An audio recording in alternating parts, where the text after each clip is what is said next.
Sommet extraordinaire de l'OTAN à Bruxelles. Les dirigeants de l'Alliance veulent coordonner leur réponse face à la Russie, un mois après le début de la guerre en Ukraine. Washington accuse la Russie d'avoir commis des crimes de guerre en Ukraine, où le conflit dure depuis maintenant un mois. L'Union européenne prend des engagements pour soutenir les États membres dans leur politique d'accueil des réfugiés ukrainiens ayant fui la guerre. Le 24 février, les sirènes retentissent. L'invasion russe est lancée. Premier bombardement et panache de fumée, l'impensable devient réalité. Les Russes envahissent l'Ukraine par le nord, l'est et le sud. En quelques heures seulement, ils s'emparent de la centrale de Tchernobyl. Le président ukrainien Volodymyr Zelensky ordonne alors la mobilisation générale de tous les hommes de plus de 18 ans.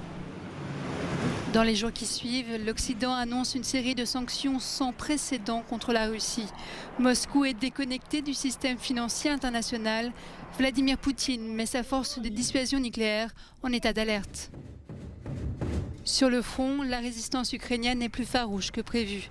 Volodymyr Zelensky refuse d'être évacué. Il enjoint les Ukrainiens à se défendre et la communauté internationale à aider le pays. À Kherson, première grande ville à tomber entre les mains des Russes, les habitants descendent dans les rues et manifestent contre le nouvel occupant. Malgré cette résistance, l'avancée russe se poursuit. Les troupes prennent la centrale nucléaire de Zaporijjia après des bombardements intenses qui inquiètent la communauté internationale. Des millions de personnes fuient les zones de combat, dont une grande partie de femmes et d'enfants. Certains quittent le pays, direction les États voisins et notamment la Pologne. En Ukraine, l'invasion s'enlise et la frustration de l'armée russe est visible même dans les airs. Les images satellites montrent le blocage du gigantesque convoi militaire sur l'autoroute qui mène à Kiev. Dans cette guerre, les civils ne sont pas épargnés. Comme en Syrie ou en Tchétchénie, Moscou conduit des bombardements massifs et mène un siège impitoyable sur la ville de Mariupol en mer d'Azov. Une maternité et un hôpital pour enfants sont détruits. Un théâtre transformé en abri est bombardé. La plupart des tentatives d'ouverture de couloirs humanitaires échouent à Mariupol, qui commence à enterrer ses victimes dans des fosses communes. Devenu un paria sur la scène internationale, le président russe prend un bain de foule dans le plus grand stade de Russie à Moscou. Il fête le 8e anniversaire de l'annexion de la Crimée. Après un mois de guerre, les destructions sont considérables. Il y a des milliers de morts des deux côtés et beaucoup sont des civils ukrainiens. Le nombre de réfugiés avoisine les 4 millions, le nombre de déplacés les 3,5 millions. Et le dialogue de sourds continue pour mettre en place un cessez-le-feu. Un mois jour pour jour après le début de la guerre en Ukraine, les dirigeants de l'OTAN se réunissent ce jeudi à Bruxelles. Un sommet extraordinaire pour ajuster la réponse des Occidentaux face à la Russie. Le président russe a d'ailleurs été vivement critiqué par le secrétaire général de l'OTAN qui s'exprimait juste avant l'ouverture du sommet. Le président Poutine a commis une grave erreur en engageant une guerre contre une nation indépendante et souveraine. Il a sous-estimé la force des troupes ukrainiennes et la bravoure du peuple ukrainien. Quelle action l'OTAN peut-elle envisager ? Une intervention militaire directe a été et reste exclue, d'après le patron de l'OTAN. L'idée d'imposer une zone d'exclusion aérienne de l'Ukraine, cela suppose d'attaquer massivement le système de défense aérienne russe en Russie, en Biélorussie et en Ukraine. Cela suppose aussi d'abattre des avions russes. Cela augmenterait considérablement le risque d'une guerre totale entre l'OTAN et la Russie, et cela s'accompagnerait de toujours plus de morts et de destruction. Lors de ce sommet, le président ukrainien Volodymyr Zelensky devait s'exprimer en visioconférence pour tenter d'obtenir un engagement plus marqué des dirigeants de l'OTAN. Manifester au nom de la paix, le monde doit arrêter la guerre, a martelé le président ukrainien Volodymyr Zelensky. Un mois après le début de la guerre et à quelques heures d'une série de sommets à Bruxelles jeudi, Volodymyr Zelensky a lancé un appel aux citoyens du monde entier à manifester contre l'invasion russe de son pays. Exprimez-vous, manifestez depuis vos bureaux, vos maisons, vos écoles et vos universités. Manifestez au nom de la paix, rassemblez-vous avec des symboles ukrainiens pour nous soutenir, pour la liberté et pour la vie. Descendez dans les rues, les places de vos villes, faites-vous voir et entendre. Dites que la vie des gens compte, que la liberté compte, que la paix compte, que l'Ukraine compte. Plus tôt dans la journée de mercredi, Moscou a critiqué le Conseil de sécurité des Nations Unies pour avoir rejeté sa résolution qui reconnaissait les besoins humanitaires de l'Ukraine. L'ambassadeur russe a accusé les membres du Conseil de faire passer la politique avant la situation humanitaire. En dehors de la Russie et la Chine, les 13 autres membres du Conseil se sont abstenus car le texte ne mentionnait pas l'invasion russe en Ukraine.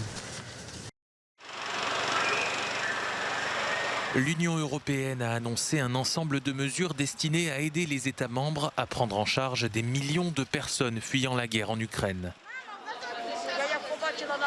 Bruxelles souhaite donner aux réfugiés un accès à l'éducation, aux soins, au logement et au travail. La Commission débloque 3,4 milliards d'euros.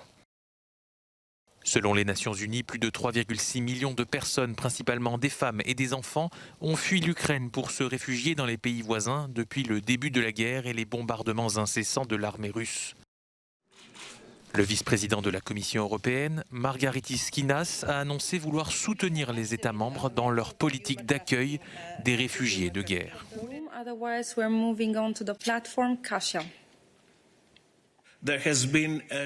Il y a eu un remarquable élan de soutien dans toute l'Union européenne, mais cela n'est pas viable à long terme et sans notre soutien. C'est pourquoi nous voulons lancer une nouvelle initiative, Safe Homes, et voir comment nous pouvons nous associer au secteur privé et créer de nouveaux partenariats innovants au niveau local, national et européen pour soutenir les Européens qui mettent leurs maisons à la disposition des réfugiés.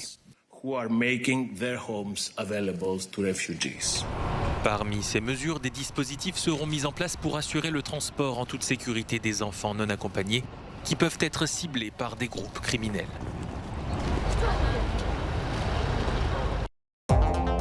Lviv, à l'ouest de l'Ukraine, n'est pas encore touché par des combats, mais le patriotisme et la résistance à l'envahisseur s'organisent à travers des images et des messages forts.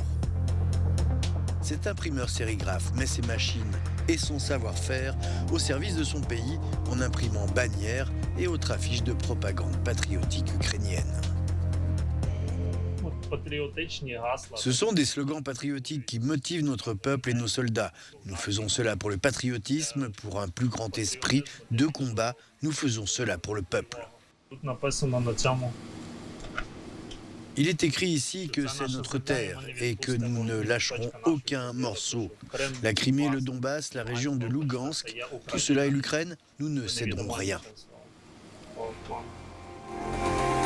Des slogans et des symboles qui se retrouvent dans les boutiques de la ville, des souvenirs à la fois pour ceux qui ont choisi de partir et qui emporteront un souvenir patriotique, et pour ceux qui restent comme un symbole de reconnaissance. Propagande ou pas, les Russes sont venus sur notre terre et nous devons nous défendre. Ma mère me dit, quittons l'Ukraine, quand une bombe tombera, nous n'aurons plus de maison, mais pour aller où ? Dans les rues de Lviv, les bannières officielles fleurissent sur les bâtiments publics et les artistes de rue, graffeurs ou affichistes s'en donnent à cœur joie pour opposer l'art et la création aux bottes et aux armes.